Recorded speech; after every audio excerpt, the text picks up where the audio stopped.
Alam mo yung tipo ng bulalo na mainit pa rin hanggang sa huling subo? Ito yon. This is Katunyings in Tagaytay. So ayun nga, nag-breakfast kami dito bago mag-Sky Ranch. Sky Ranch is only 8-minute walk from here. Along the highway tong resto, madali makita. Katapat ng SMDC Wind at Robinson's Place Tagaytay, as in literal na tapat lang.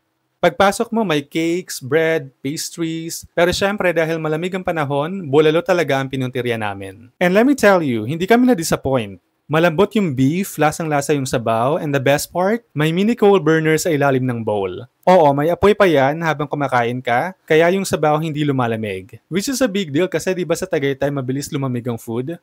Unlike sa ibang bulalo spots na after 5 minutes malamig na agad, ito init pa rin hanggang sa huling subo. Masarap na, mainit pa, kaya gaganahan ka.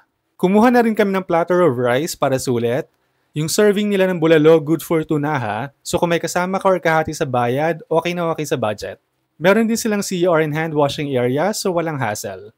Paglabas mo ng resto, may spot doon na may view ng Taal Lake, as in ang ganda. Pwede ka tumambay, mag-picture-picture, or just relax. Tapos kung bitin pa sa gala, katapat lang ang Robinson's Place, so pwede ka pa maglakad-lakad doon.